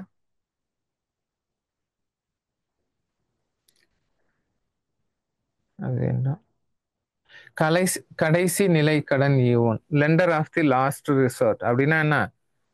ஒரு வணிக வங்கிகள் ஒரு கட்டத்துல திவாலாக போகுது அப்படியெல்லாம் ஒரு நிலைமை வந்துச்சுன்னா யாரு கை கொடுத்து காப்பாற்ற வேண்டிய வேலை வந்து ஆர்பிஐக்கு தான் இருக்கு. வணிக வங்கிகளுக்கு தீர்க்க இயலாத நிதி சிக்கல்கள் ஏற்படும் போது நிதிக்கான மற்ற ஆதாரங்கள் இல்லாத சூழ்நிலையில் அந்த சிக்கலில் இருந்து மீள்வதற்கு ஆர்பிஐ ஈட்டுக்கடனை அளித்து உதவுகிறது. அப்படின்னா என்னன்னா, இப்ப பேங்க் வந்து என்ன ஒரு மேஜரா தப்பு பண்ணுவாங்கன்னா, ஒரு 10,000 லட்சக்கணக்கில் விவசாயிகள்லாம் அக்கௌண்ட் வச்சிருப்பாங்க, டிரான்சாக்ஷன் பண்ணுவாங்க, ஓகே நல்லா போகும். இப்போ பேங்க்குக்கு ஒரு கட்டத்தில் ஆசை வரும்போது என்ன பண்ணுவாங்கன்னா, ஒரு பெரிய அமௌண்ட் 500 கோடி 1000 கோடி நல்லா பெரிய பிஸ்னஸ் பண்ற கம்பெனி இல்லை ஒரு நபருக்கு கொடுக்க ஆசை, கொடுக்க விருப்பப்படுவாங்க. ஏன்னா என்ன நினைப்பாங்கன்னா, ஒரு 1,00,000 விவசாயிக்கு கிட்ட நம்ம டர்ன் ஓவர் பண்ணி சம்பாதிக்கிறத விட ஒரு பெரிய தொழிலதிபருக்கு கொடுத்து சம்பாதிக்கலாம்னு ஒரு பெரிய ஒரு ஸ்டெப் வைப்பாங்க. அப்பதான் பிரச்சனையாகும். 1000 கோடி வாங்கினவன் என்ன பண்ணுவான்னா, தொழில் பண்ணுவான், இல்லை நட்டம் வருதா லாபம் வருதோ தப்பிச்சு வெளிநாட்டுக்கு போயிடுவான். அந்த நேரத்துல அந்த பேங்கே திவாலாகும். ஏன்னா ஒரு நீங்க 30 40 வருஷம் கஷ்டப்பட்டு சம்பாரிச்சதை ஒருத்தனே ஒரே நாள்ல ஏமாத்திட்டு போயிடுவான். அந்த மாதிரி நேரத்துல எல்லாம் ஆர்பிஐ நினைச்சா அது நல்ல பேங்க் திரும்ப மீண்டு வரும்னு நினைச்சா ஆர்பிஐ வந்து பணம் கொடுத்து என்ன பண்ணும், ஹெல்ப் பண்ணும். அதை தான் வந்து lender of the last resort அப்படிங்கிறாங்க. மைய வங்கியானது கடன் வழங்கும் கடைசி புகலிடம் என்றவர் வந்து ஹாட்ரி. சில நேரத்துல பாத்தீங்கன்னா எக்கனாமிக்ஸ்ல இது மாதிரி கூற்று கேட்பாங்க. அந்த மாதிரி ஒரு பாயிண்ட் தான் இது. மைய வங்கியானது கடன் வழங்கும் கடைசி புகலிடம் என்றவர் ஹாட்ரி. இந்திய ரிசர்வ் வங்கி நெறிமுறை மற்றும் மதிப்பீடுகள் வாரியம். ஓகேவா? Banking codes and standard board of India அப்படின்னு ஒரு அமைப்பு இருக்கு. ஏன்னா வங்கிகளை வந்து நெறிப்படுத்த தீர்வாக செயல்படுகிறது. தீர்வுனா சில பிரச்சனை வரும் பேங்க் டு பேங்க் வந்து, அதெல்லாம் வந்து இது சரி பண்ணும். ஓகே. நிறைய நீங்க கேள்விப்பட்டிருப்பீங்க, செக் பவுன்ஸ் ஆச்சு அப்படி இப்படிலாம் நிறைய சொல்லுவாங்க. அந்த இதுக்கெல்லாம் இது வந்து ஒரு தீர்வா இருக்கும். மேம்பாட்டு பணி. ஆர்பிஐ வந்து இந்த மேம்படுத்துவதற்கு, பொருளாதாரத்தை அது இத மேம்படுத்துறதுக்கு, கடன் வழங்குவதற்கு, சிறு தொழிலை மேம்படுத்துவதற்கு எல்லாத்துக்குமே வந்து ஹெல்ப் பண்ணுது. ஓகேவா? சர்வதேச பண நிதியத்தின் இன்டர்நேஷனல் மானிட்டரி ஃபண்ட் இந்திய உறுப்பினர் பிரதிநிதியாக செயல்படுகிறது. இதுக்கு என்ன அர்த்தம் அப்படின்னா, IMF இருக்குல்ல, உலக வங்கி. உலக வங்கிக்கு வந்து இந்தியா கடன் வாங்குதுன்னா, பிரதமர் பேர்லயோ, ஜனாதிபதி பேர்லயோ வாங்க முடியாது. RBI பேர்ல தான் வாங்குவாங்க. இப்ப ரீசென்ட்டா பார்த்தீங்கன்னா, லாஸ்ட் வீக்ல வந்து அ உலக வங்கியிடம் அதிக கடன் வாங்கிய நாடுகள் அப்படின்னு பட்டியல் வெளியிட்டாங்க. அது இந்தியா வந்து 13வது இடத்துல இருக்கு. ஓகேவா? சில நாடுகள் வந்து அதிகமா கடன் வாங்கியிருக்காங்க. அதுலேருந்து என்ன அர்த்தம்னா, அந்த கடன் வந்து அதுக்கு பொறுப்பு யாரு? சுத்தி வளைச்சு பார்த்தீங்கன்னா, RBI தான் அவங்களோட முகவரா செயல்பட்டு அந்த பணத்த வாங்கி அரசாங்கத்துக்கு கொடுக்கும். ஓகேவா? கஸ்டோடியன் ஆஃப் ஃபாரின் ரிசர்வ் அப்படின்னா, அந்நிய செலாவணி இருப்புகளை பாதுகாக்கும் பணியை செய்கிறது. 1999ஆம் ஆண்டு தான் அந்நிய செலாவணி மேலாண்மை சட்டம். ஃபாரின் எக்ஸ்சேஞ்ச் மேனேஜ்மென்ட் ஆக்ட் ஃபெமான்னு சொல்லுவாங்க. ஓகேவா? ஃபெரா சட்டம் வந்து ஃபாரின் எக்ஸ்சேஞ்ச் ரெகுலேஷன் ஆக்ட் 1973ல அதுவும் ரொம்ப முக்கியம். பாத்துங்க. அந்நிய செலாவணி இந்த நிர்வகிப்பையெல்லாம் இது வந்து மேற்கொள்கிறது. ஓகேவா? அந்நிய பணத்திற்கு எதிரான இந்திய ரூபாயின் பரிமாற்ற விகிதத்தை நிலைப்படுத்துவதற்காக வெளிநாட்டு பண்டங்களை அவ்வப்போது வாங்கி விற்கும் நடவடிக்கையில் ஈடுபடுகிறது. ஓகே. இதெல்லாம் வந்து உங்களுக்கு சில விஷயம் புரியாது. சில நேரங்கள்ல இது மாதிரி என்ன பண்ணும் RBI அந்த பண பரிமாற்ற விகிதத்தை நிலைப்படுத்துவதற்காக வெளிநாட்டு பண்டங்களை அவ்வப்போது வாங்கி விற்கும் நடவடிக்கையிலும் ஈடுபடுது அப்படிங்கிறாங்க. வெளிநாட்டு பணத்தினை அங்காடியிலிருந்து வாங்குதல் மற்றும் விற்றல், வெளிநாடுகள் அல்லது வெளிநாட்டு நிறுவனத்திலிருந்து பெற்று அதன் இருப்பினை மேற்கொள்கிறது அப்படிங்கிறாங்க. சில ஃபங்ஷன்லாம் பார்த்தீங்கன்னா, RBI வந்து செய்யும். அது நமக்கு அவ்வளோ டெப்த்தா தேவையில்ல. பொருளாதாரத்தை நெறிப்படுத்துதல். பணவியல் கொள்கையை அடிப்படையாகக் கொண்டு பொருளாதாரத்தை நெறிப்படுத்தி விரும்பத்தகுந்த பாதையில் கொண்டு செல்கிறது. மேலும் தேசிய வருவாய், வேலைவாய்ப்பு, செலவு, சேமிப்பு, முதலீடு போன்ற முக்கிய குறியீடுகளை தொடர்ந்து கண்காணித்து நெறிப்படுத்துகிறது. நீங்க RBIன்னா லேசா நெனச்சிடக்கூடாது. அது நெறைய ஃபங்ஷன் இருக்கு. ஓகேவா? இப்ப எல்லாமே டிஜிட்டல் மயமானதுனால RBI வந்து பயங்கரமா வாட்ச் பண்ணுது ஒவ்வொரு விஷயத்தையும். ஈவன் வந்து பாருங்க, அன்எம்ப்ளாய்மென்ட் வரைக்கும் அவங்க வாட்ச் பண்ணுவாங்க. அடுத்து தேசிய நேஷனல் இன்கம்ம வாட்ச் பண்றது, செலவு, பட்ஜெட்ல என்ன செலவு, சேமிப்பு, நம்ம சேவிங்ஸு, இன்வெஸ்ட் பண்றது, இப்படி எல்லாத்தையுமே தொடர்ந்து கண்காணிக்கும். அப்படி கண்காணிக்கிறதுனால தான், இந்த பெரிய அந்த மந்த நிலை அது இதெல்லாம் வரும்போது RBI வந்து அலர்ட் ஆயிரும். ஓகேவா? சில நாடுகளுடன் போர் ஏற்படும்போது, இல்ல நம்மளே ஒரு நாட்டோட போர் செய்ய போறோம் அப்படின்னா, RBI எச்சரிச்சுச்சுன்னு வச்சுக்கங்க, நீங்க போர நிறுத்திறணும். இப்பயே ஒரு நல்ல லைவ் எக்ஸாம்பிள் பார்த்தீங்க, இந்தியா, பாகிஸ்தான் வந்து போர் வரப்போகுது அப்படி இப்படின்னு பெருசா பயந்தாங்க. அமெரிக்கா வந்து 2டே வார்த்தை தான் சொன்னுச்சு.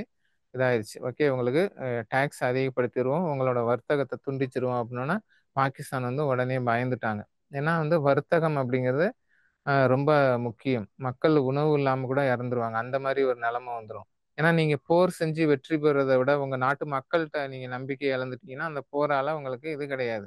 ஏன்னா சில அரசியல்வாதிகள் போர் எதுக்கு செய்வாங்கன்னா, மக்கள் இடத்துல ஒரு பெரிய பிம்பத்தை உருவாக்கி, அடுத்த முறையும் எலக்ஷன்ல ஜெயிக்கணும்னு தான் நெனைப்பாங்க.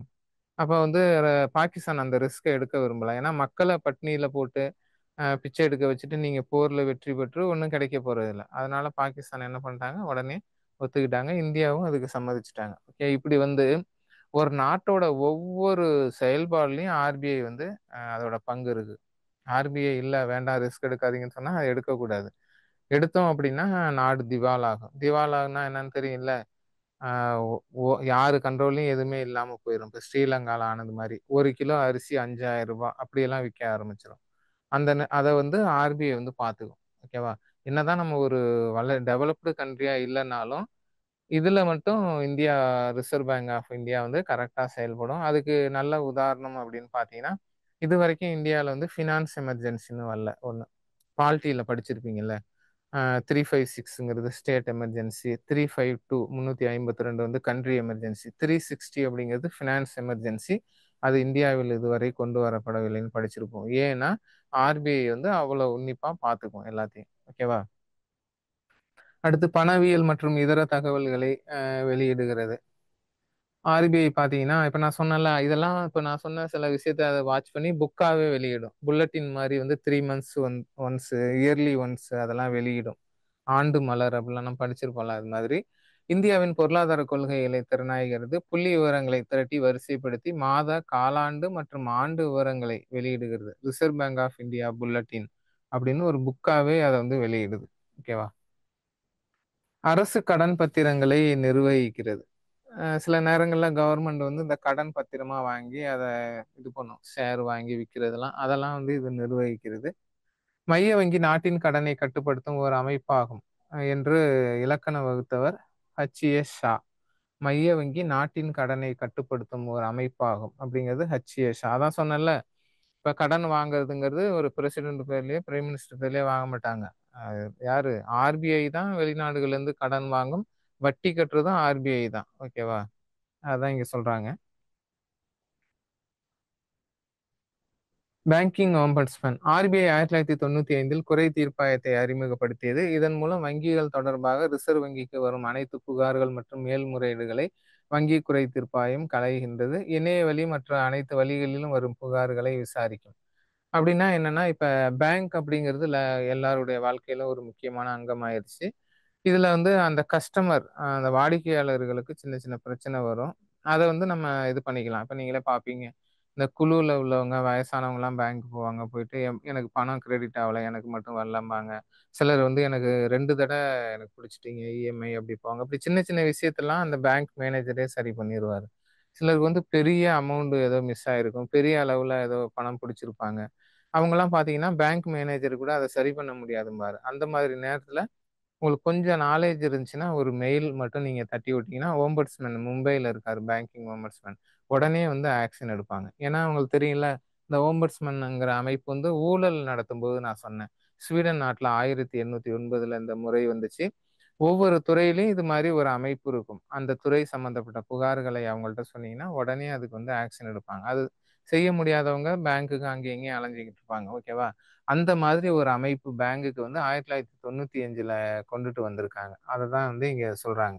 எல்லா குறைகளையும் களைகின்றது. இணைய வழி மற்றும் எல்லா வழியில் வரும் புகார்களையும் விசாரிக்கும். நீங்க மெயில் அனுப்பினாலும் சரி, இல்ல ரெஜிஸ்டர் போஸ்ட், ஸ்பீட் போஸ்ட், எப்படி உங்களோட குறைகளை அனுப்பினாலும் அதுக்கு வந்து தீர்வு சொல்லுவாங்க.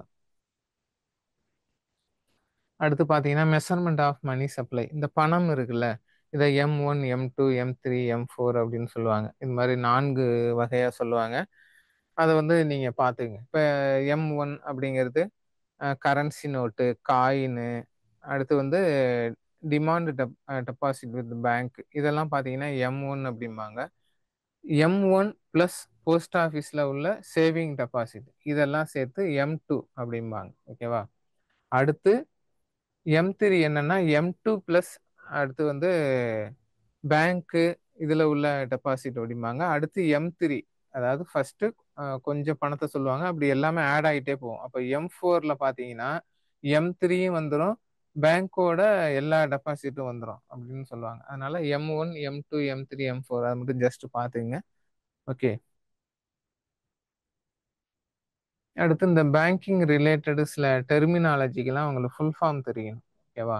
ஏன்னா இது வந்து டிஎன்பிசியில் கேட்டிருக்காங்க. ஒரு ஒரு எழுத்து சொல்லிட்டு ஐ அப்படின்னா அதுக்கு என்ன மீனிங், அது மாதிரி கேட்பாங்க. அதனால உங்களுக்கு பேசிக்காவே இது தெரிஞ்சிருக்குனுங்க. IRDAனா insurance regulatory and development authority.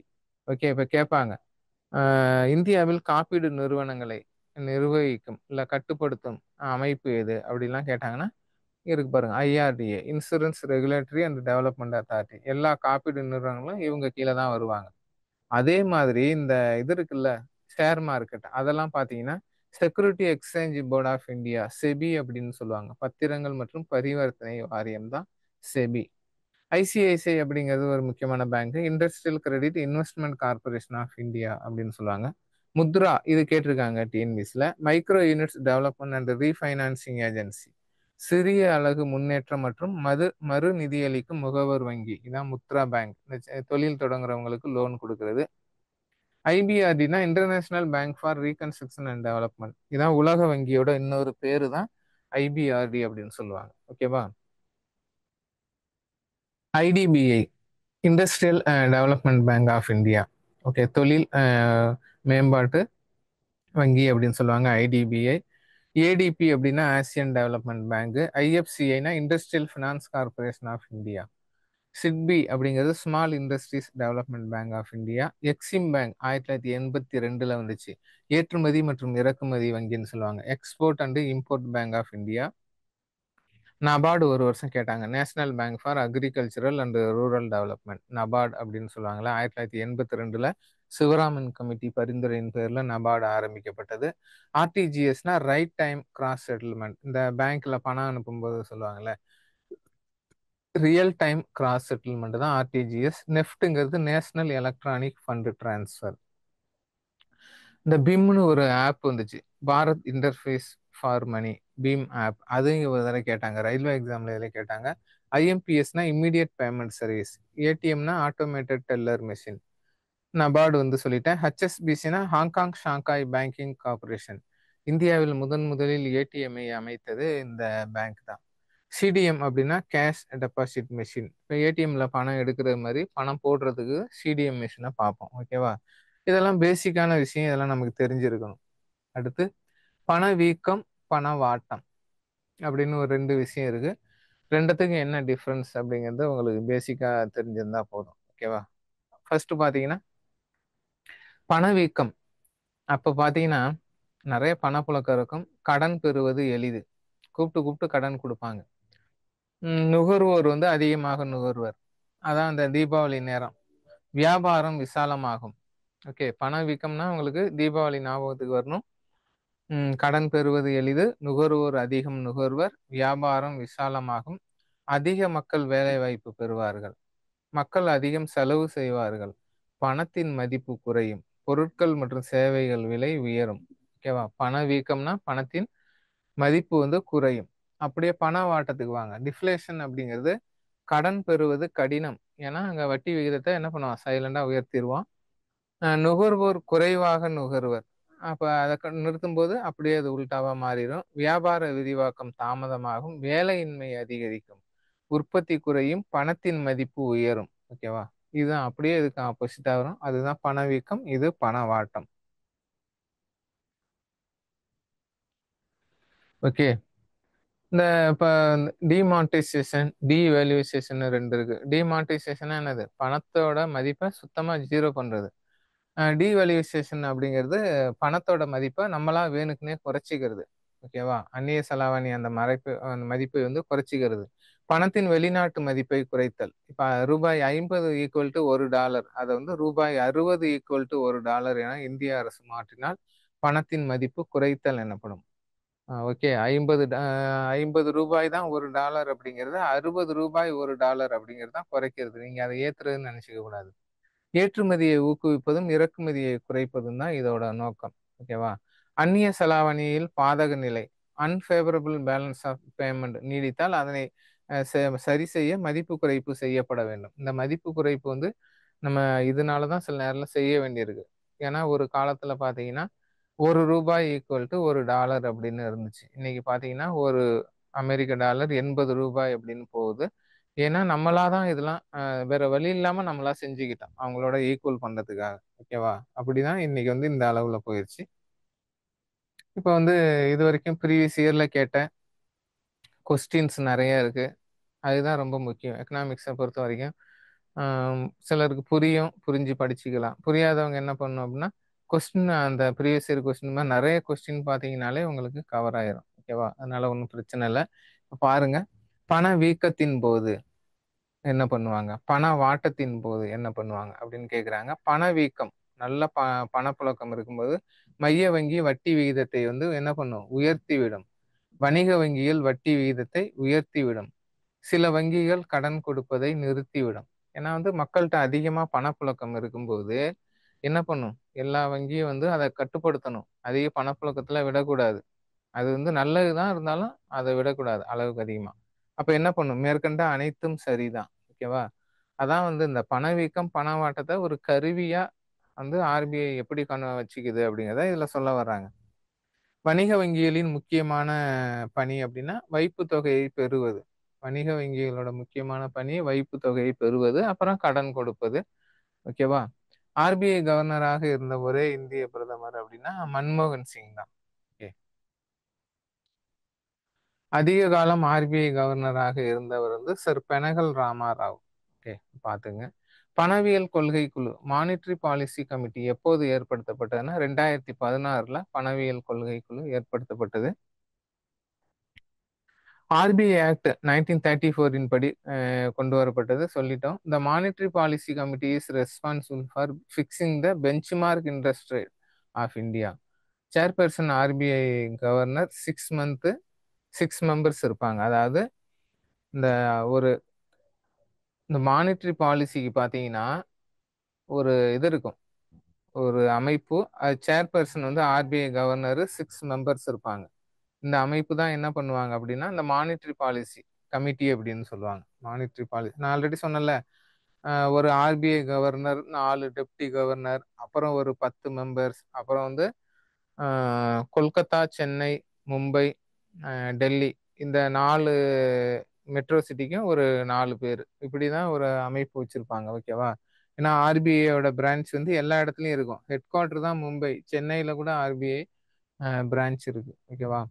பணவீக்கத்தால் எதிர்மறையாக பாதிக்கப்படக்கூடியவர்கள் யார்? ஓகே, பணவீக்கம் சிலருக்கு வந்து நல்லது, சிலருக்கு வந்து கெட்டது.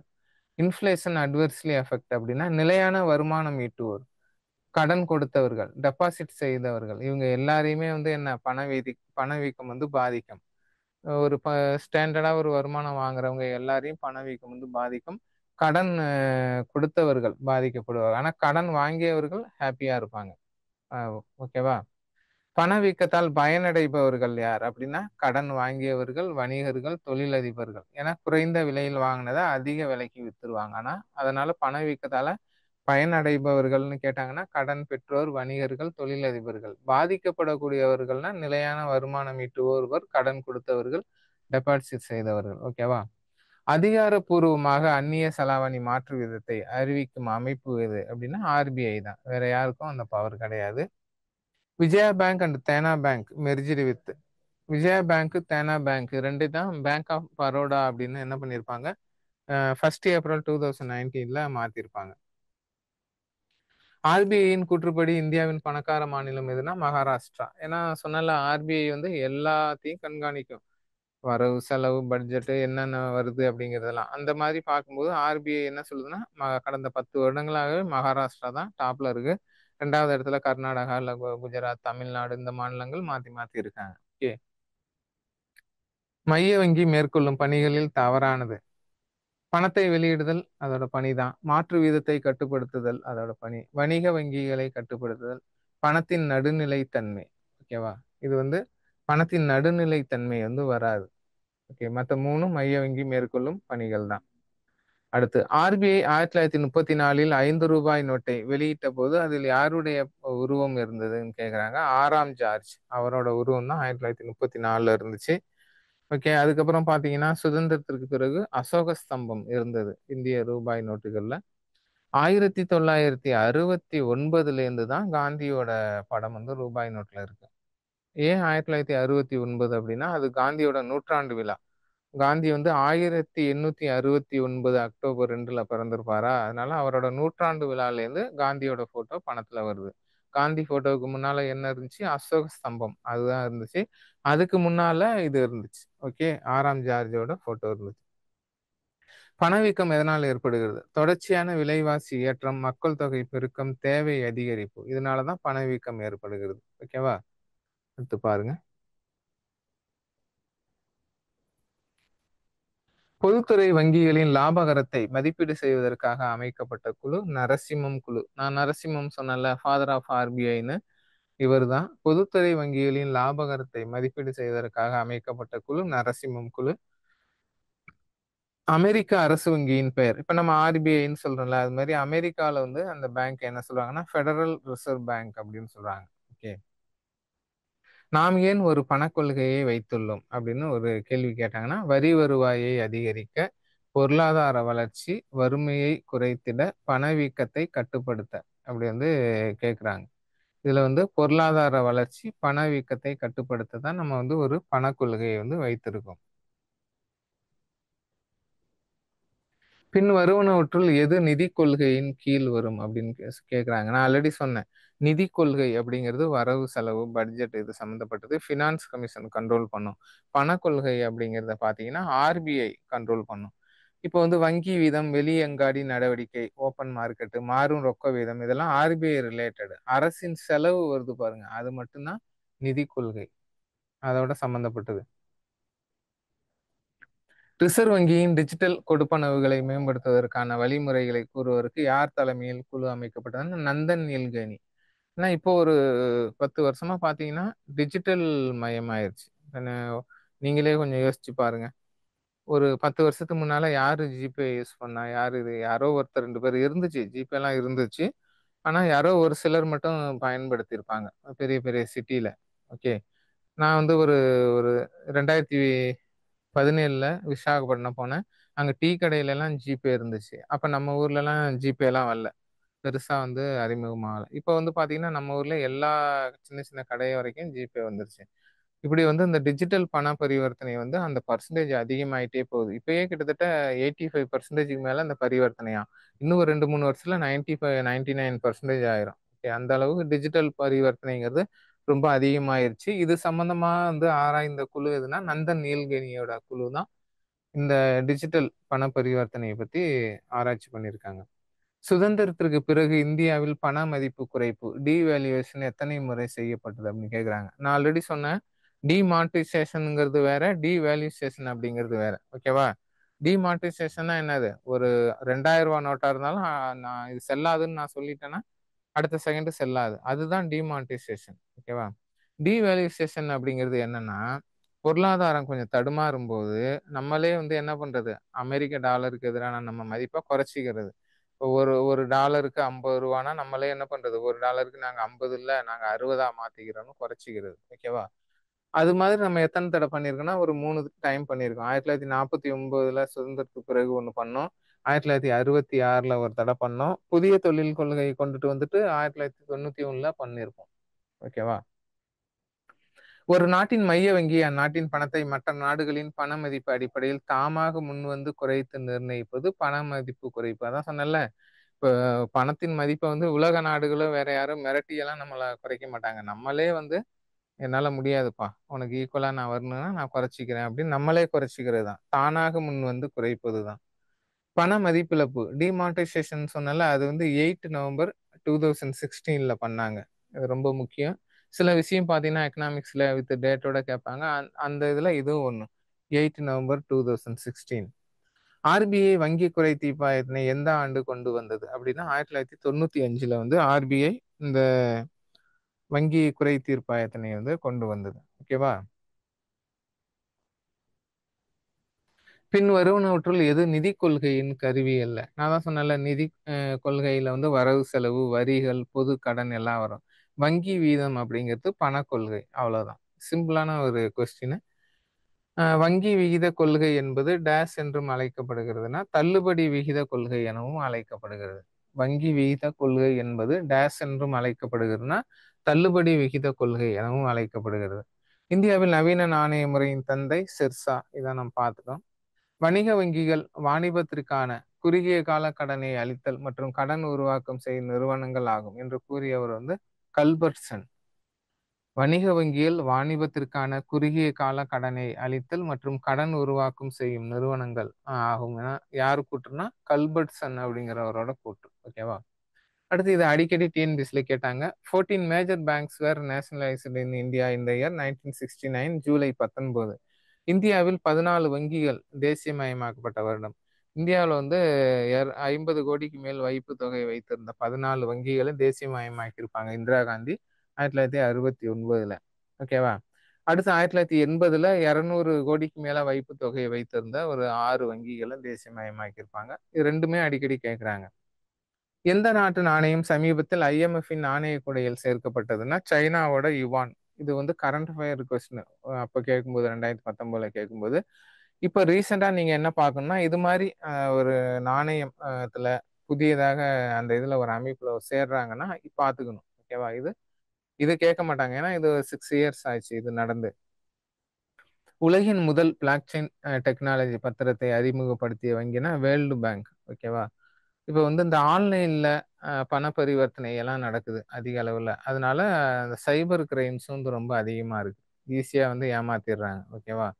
அப்ப என்ன செய்றாங்கன்னா, இந்த பிளாக் செயின் டெக்னாலஜி அப்படின்னு ஒண்ணு கண்டுபிடிச்சிருக்காங்க. இந்த டெக்னாலஜி வந்து பயங்கர செக்யூர் ஆனது. இதுல ஏமாத்தவே முடியாது அப்படிங்கிறாங்க. ஓகேவா? அந்த மாதிரி ஒரு டெக்னாலஜி தான். அதுதான் இங்க சொல்றாங்க. இந்த பிட்காயின் அதெல்லாம் வருதுல்ல, அந்த இதுல வந்து இந்த டெக்னாலஜி யூஸ் பண்ணா யாருமே ஏமாத்த முடியாது. கடன் உருவாக்கம் என்பது யாருடைய பணி அப்படின்னா, வணிக வங்கிகளோட பணி. அடுத்து பாருங்க. பண அளவு கோட்பாட்டினை கூறியவர் அப்படின்னா, இர்விங் ஃபிஷர். ஓகேவா? இவர் தான் வந்து பண அளவு கோட்பாட்டை வந்து கூறியவர். மக்களின் வாங்கும் சக்தி அப்படின்னு ஒரு நூல் கூட இவர் எழுதியிருப்பாரு. அதுவும் ரொம்ப முக்கியம். ஓகே. அடுத்து எம்வி என்பது சட்டப்பூர்வ பண அளிப்பு. சப்ளை ஆஃப் லீகல் டெண்டர் மணி அப்படின்னு சொல்லுவாங்க. எம்வி. ஓகேவா? பண மதிப்பில் தீவிர மதிப்பு குறைவினை ஏற்படுத்துவது எந்த வகை பணவீக்கம் அப்படின்னு கேட்குறாங்க. பணவீக்கத்துல நிறைய வகை இருக்கு. அதாவது creeping inflation, walking inflation, running inflation, hyper inflation, தவழும் பணவீக்கம், நடக்கும் பணவீக்கம், ஓடும் பணவீக்கம், உயர் பணவீக்கம். இந்த உயர் பணவீக்கம் தான் வந்து ரொம்ப ஆபத்து. பொதுவா வந்து இந்த தவழும் நடக்கும் பணவீக்கம் வந்து எப்பயுமே இருக்கும். ஒன்றும் பிரச்சனை இல்லை. ஓகேவா? அதை தான் இங்க கேட்குறாங்க.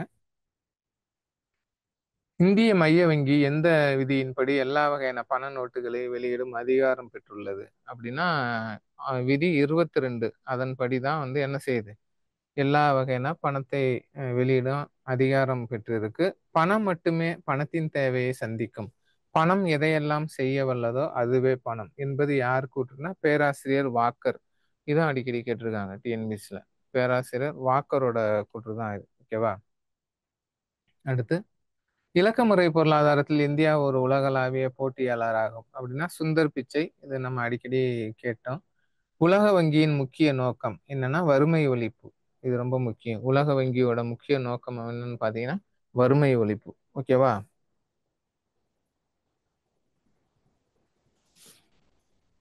ஓகே. வணிக வங்கிகள் இந்தியா ரிசர்வ் வங்கியுடன் பராமரிக்க வேண்டிய மொத்த வைப்பு தொகையின் விகிதத்தை விவரிக்க பயன்படுத்தப்படும் சொல் என்ன அப்படின்னு கேக்குறாங்க. வணிக வங்கியில் பார்த்தீங்கன்னா ரிசர்வ் வங்கியுடன் பராமரிக்க ஒரு வைப்பு தொகையை வந்து வச்சிருக்கணும். அதுக்கு வந்து என்ன பேர் அப்படின்னு கேட்குறாங்க. ஓகேவா? இதுக்கு வந்து என்ன சொல்லுவாங்க அப்படின்னா எஸ்எல்ஆர், சட்டப்பூர்வ பண புழக்க விகிதம் அப்படின்னு சொல்லுவாங்க. ஓகே. நமக்கு தெரியும் ரெப்போ ரேட்னா என்ன, ரிவர்ஸ் ரெப்போ ரேட்னா என்ன, சிஆர்ஆர் கேஷ் ரிசர்வ் ரேஷியோ பண இருப்பு விகிதம் அப்படின்னா என்னன்னு. ஒரு குறிப்பிட்ட அளவு அந்த லிக்விடிட்டி பணத்தை வந்து வணிக வங்கியா இருந்தாலும் சரி, ரிசர்வ் பேங்கா இருந்தாலும் வச்சுக்கணும். அது எப்படின்னு பாத்தீங்கன்னா உங்களுக்கு புரியுற மாதிரி சொல்லணும் அப்படின்னா, இப்போ ஒரு வீடு அப்படின்னா பாத்தீங்கன்னா அவசரத்துக்குன்னு ஒரு ஒரு மினிமம் ஒரு பணம் அவங்க தகுதிக்கு ஏற்ற மாதிரி வீட்டில் வச்சிருக்கணும். அப்படி இல்லாம என்கிட்ட கோடிக்கணக்கில் பணம் இருக்கு, எல்லாமே பேங்க்ல தான் இருக்கு, வீட்டில் ஒரு ரூபா கூட இல்லைன்னு சொல்லுவாங்க சில பேர். அது மாதிரி இருக்கக்கூடாது. அது மாதிரி பேங்க் வந்து எத்தனை மில்லியன் ட்ரில்லியன்ல பிசினஸ் பண்ணாலும் பேங்க்கு அவசரத்துக்குன்னு எமர்ஜென்சிக்குன்னு அவங்கள்ட்டையும் கொஞ்சம் பணம் இருக்கணும். அதை தான் வந்து என்ன சொல்லுவாங்கன்னா பண இருப்பு விகிதம் சிஆர்ஆர் அப்படின்னு சொல்லுவாங்க. அடுத்து பாருங்க. இந்தியாவில் கடன் மதிப்பீட்டு நிறுவனங்களை ஒழுங்குபடுத்தும் ஒழுங்குமுறை ஆணையம் யார் அப்படின்னு பாத்தீங்கன்னா அதை தான் செபின்னு சொல்லுவாங்க. Securities and exchange board of India. பத்திரங்கள் மற்றும் பரிவர்த்தனை வாரியம் அப்படின்னு படிச்சேன்ல. ஓகேவா? ஆர்பிஐ ஆளுநர்களோட பட்டியல் சமீபத்துல உள்ள ஒரு 4-5 பேர் பார்த்துக்கணும், இல்லை ஸ்டார்டிங்ல உள்ளவங்க இப்படி கொஞ்சம் பார்த்துக்கணும். ஏன்னா இந்த லிஸ்ட்ல வந்து கேட்குறாங்க, அவங்க நல்லாவே தெரியும். பொறுத்துகள்லாம் கொடுத்து கேட்குறாங்க. இப்போ பார்த்தீங்கன்னா இப்போ வந்து 26வது ஆர்பிஐ ஆளுநர் கரண்ட்ல யார் இருக்காங்கன்னா சஞ்சய் மல்ஹோத்ரா இருக்காரு. அவருக்கு முன்னால சக்தி காந்ததாஸ் இருந்தாரு. அவருக்கு முன்னால உர்ஜித் பட்டேல் இருந்தாரு. 23வது கவர்னர் தான் ரகுராம் ராஜன். அவர் தான் ஐ டூ வாட் ஐ டூ அப்படின்னு ஒரு புக்கே எழுதியிருப்பாரு. அதை வந்து கேட்குறாங்க. ஓகேவா? இந்த மாதிரி இந்த ஒய்வி ரெட்டி எல்லாம் ரொம்ப முக்கியம். ஏன்னா இவர் நிதிக்குழுவிலையும் வருவார். 14வது நிதிக்குழுவின் தலைவர் ஒய்வி ரெட்டி. இது மாதிரி பாத்தீங்கன்னா எல்லாமே ரொம்ப முக்கியம், பாத்துங்க. இந்திய ரிசர்வ் வங்கியின் குறைந்தபட்ச கையிருப்பு என்ன அப்படின்னு கேக்குறாங்க. இந்திய ரிசர்வ் வங்கி குறைந்தபட்சம் வந்து ஒரு அமௌண்ட்டை வச்சுக்கணும் கையில. அது என்ன அப்படின்னு பாத்தீங்கன்னா ரூபாய் 200 கோடி, அவற்றில் குறைந்தபட்சம் 115 கோடி தங்கமாக. இதான் நான் இப்ப சொன்னல லிக்விடிட்டி அப்படின்னு சொல்லிட்டு, அதுதான் இது. அடுத்து பாருங்க. கீழ்கண்ட வாக்கியங்களை கருத்தில் கொள்க. கூற்று என்ன சொல்றாங்கன்னா இந்திய ரிசர்வ் வங்கி வட்டி விகிதங்களை ரொக்க இருப்பு விகிதத்தையும் உயர்த்துகிறது. காரணம் விலையேற்றத்தை கட்டுப்படுத்த. இது கரெக்ட். நான் சொன்னேன்ல, இந்த repo rate, reverse repo rate அப்படிங்கிற மாதிரி வட்டி விகிதத்தை எப்போ உயர்த்தும்னா பணப்புழக்கம் அதிகமா இருந்தா வட்டி விகிதத்தை உயர்த்தும். அப்ப வந்து கூற்றும் சரி, அதற்கான காரணமும் சரி. ஓகேவா? இந்திய தேசிய கொடுப்பனவு கழகத்தை என்பிசிஐ நிறுவுவதற்கு எந்த குழு பரிந்துரைத்தது அப்படின்னு கேக்குறாங்க. விஜய் கேல்கர் கமிட்டி. ஓகேவா?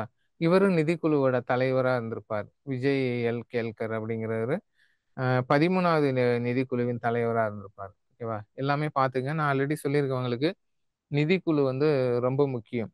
நிதிக்குழுவோட இப்ப 16வது தலைவரா அரவிந்த் பனகாரியா வந்திருக்காரு. 16வது தலைவர். தற்போது நிதிக்குழு அரவிந்த் பனகாரியா.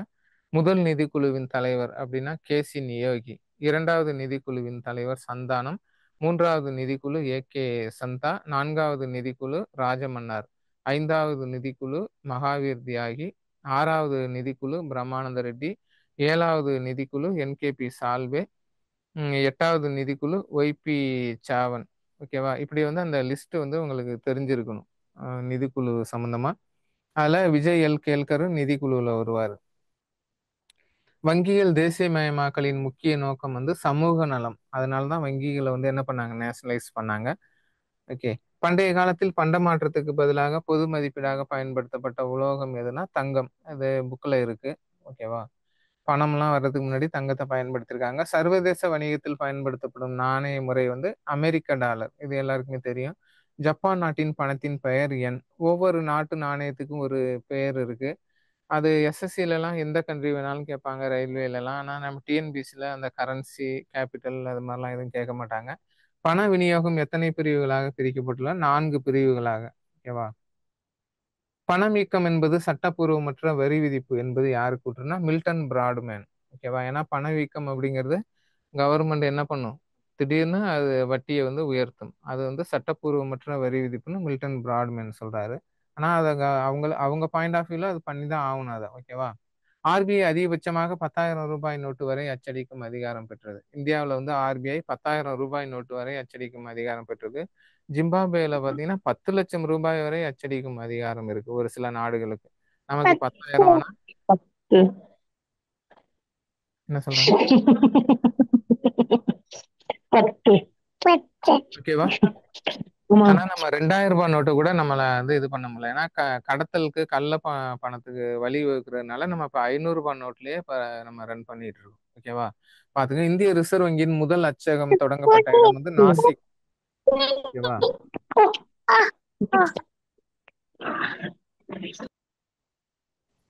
ஓகே. சிறப்பு கடன் வாங்கும் உரிமையை உருவாக்கிய அமைப்புனா ஐஎம்எஃப். அதாவது உலக வங்கி தான் வந்து ஸ்பெஷல் டிராவிங் ரைட்ஸ் வந்து உருவாக்கி இருக்காங்க. இந்திய ரிசர்வ் வங்கியின் வெளிச்சந்தை நடவடிக்கைகள் எதை குறிக்கிறது? தகுதியுடைய பங்குகளை வாங்குதலும் விற்றலும். ஓகே, அதான் ஆன்சரு. தேவையை தீர்மானிக்கும் முக்கிய காரணி விலை. இது எல்லாருக்குமே தெரியும். இப்போ வந்து விலையை பொறுத்து தான் நம்ம என்ன பண்ணுவோம், நம்மளோட தேவையை தீர்மானிப்போம். ஓகேவா? இப்போ வந்து ஒரு முட்டை வந்து 7 ரூபா, 10 முட்டை வாங்க நீங்க போறீங்க. திடீர்னு அங்க ஒரு முட்டை 10 ரூபான்னு சொன்னா நீங்க என்ன பண்ணுவீங்க? கம்மியா தான் வாங்கிட்டு வருவீங்க. 7 முட்டை தான் வாங்கிட்டு வருவீங்க. அது மாதிரி விலை தான் வந்து தேவையை தீர்மானிக்குது. பணவீக்க காலத்தில் ரிசர்வ் வங்கி கடைபிடிக்கும் கொள்கை வந்து அருமை பண கொள்கை, டியர் மணி பாலிசி அப்படிம்பாங்க பணவீக்க காலத்துல. ஓகேவா? நிறைய பண்டங்களை விற்க வேண்டுமெனில் விலை குறைவாக இருக்க வேண்டும் என கூறியவர் ஆல்ஃபிரட் மார்ஷல். இது வந்து பிசினஸ்ல ஃபாலோ பண்ற ஒரு ட்ரிக். ஓகேவா? எப்படி அப்படின்னா, இப்போ ஒரு ஜெராக்ஸ் இருக்குன்னா ஒரு சில இடத்துல 3 ரூபாய் கூட வாங்குறாங்க ஒரு ஜெராக்ஸ். ஓகே. அப்ப வந்து ஒருத்தர் வந்து என்ன பண்றாருன்னா 1 ரூபாய் வாங்குறாரு. அப்ப என்ன பண்ணுவாங்கன்னா நிறைய பேர் அவர் 1 ரூபாய் வாங்குறாரு, 1 ரூபாய்க்கு ஜெராக்ஸ் எடுக்கலாம், அவர்கிட்ட போவாங்க. இப்போ இதுல பாலிசி அப்படின்னா 1 ரூபாய்க்கு ஜெராக்ஸ் எடுக்கும்போது அவருக்கு அதுல 20 பைசா தான் கிடைக்கும். ஆனா வந்து ஆயிரக்கணக்கான பேர் எடுக்கும்போது அது ஒரு பெரிய அமௌண்டா போயிடும். அந்த 3 ரூபாய்க்கு ஜெராக்ஸ் எடுக்கிறவருக்கு ஒரு நாளைக்கு 10, 20 பேர் ஜெராக்ஸ் எடுப்பாங்க. அவருக்கு கம்மியான வருமானம் தான் கிடைக்கும். அதே தான் பிசினஸ்ல. ஏன்னா எக்கனாமிக்ஸ் அப்படிங்கிறது பிசினஸ் பாயிண்ட் ஆஃப் வியூல தான் பார்ப்பாங்க. நிறைய பண்டங்களை விற்க வேண்டுமெனில் விலை குறைவாக இருக்க வேண்டும் என கூறியவர் ஆல்ஃபிரட் மார்ஷல். ஓகேவா? அடுத்து பாருங்க, கூலி மற்றும் மூலப்பொருட்கள் செலவு கூடுவதால் பொருட்களின் பொது விலை மட்டும் அதிகரிப்பது. அது வந்து செலவு வந்து காஸ்ட் புஷ் பணவீக்கம் அப்படின்னு சொல்லுவாங்க.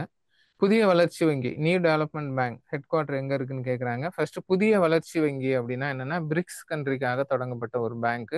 சைனாவுல ஷாங்காயில தான் இதோட ஹெட் குவார்டர் இருக்கு. ஓகேவா? புதிய வளர்ச்சி வங்கி நியூ டெவலப்மெண்ட் பேங்க் எங்க இருக்குன்னா, ஹெட் குவார்டர் வந்து ஷாங்காயில இருக்கு. இது பிரிக்ஸ் வங்கிகளுக்காக தொடங்கப்பட்டது. சமீபத்தில் பிரிக்ஸ் நாடுகள்ல இணைந்தது நாடு எது அப்படின்னு கேட்டாங்கன்னா, இந்தோனேஷியா. கரண்ட் அஃபேருக்கு அது மட்டும் பார்த்துங்க. அளிப்பு விதி, லா ஆஃப் சப்ளை எந்த இரண்டிற்குமான நேரடி தொடர்பை விளக்குனா, பண்டத்திற்கான விலையும் அளிப்பின் அளவிற்கு. நான் தான் சொன்னேன்ல, ஒரு பொருளோட விலை வந்து குறைஞ்சிச்சுன்னா அது நம்பர் ஆஃப் சேல்ஸ் வந்து அதிகமாகும். விலை அதிகரித்தால் சேல்ஸ் குறையும். Vice versa. அதை தான் லா ஆஃப் சப்ளைல அவர் சொல்லியிருக்காரு. வட்டி விகிதம் அதிகமாக இருக்கும் கட்டத்தை அருமை பணம், டியர் மணி. குறைவாக இருந்தால் மலிவு பணம். அது வந்து ரொம்ப இன்ட்ரெஸ்ட் கம்மியா இருக்கும். லோ இன்ட்ரெஸ்ட் பாலிசி இல்லைன்னா சீப் மணி பாலிசி அப்படின்னு சொல்லுவாங்க.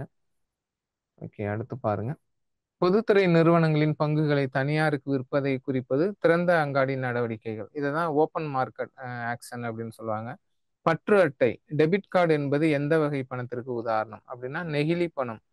நம்ம இப்போ ஏடிஎம் கார்டெலாம் வச்சிருக்கோம்ல, அதெல்லாம் என்னன்னு பார்த்தீங்கன்னா நெகிழி பணம்னு பேர், பிளாஸ்டிக் மணி. ஓகே, அது வந்து டெபிட் கார்டு. வணிக வங்கிகள் உருவாக்கும் கடன் அளவு எதை பொறுத்து அமையும்னா, ரொக்க இருப்பை பொறுத்து அளவும். ஏன்னா அவங்கள்ட்ட என்ன இருப்பு இருக்கோ அதை பொறுத்து தான் கடன் உருவாக்குவாங்க. வியாபாரிகள் எப்போது லாபம் ஈட்டுவர்னா, பணவீக்கத்தின் போது. இப்பதான் நம்ம பார்த்தோம்ல, பணவீக்கத்தின் போது வியாபாரிகள் லாபம் ஈட்டுவர். கடன் பெற்றவர்கள் வந்து லாபம் ஈட்டுவார்கள். அது மாதிரிலாம் நம்ம பார்த்தோம். போர்க்காலங்களில் பணவீக்கம் அதிகமாகும். மிக வேகமாக பணவீக்கத்தை சந்தித்த நாடுனா ஜெர்மனி. இது வந்து பழைய இது கேட்குறாங்க.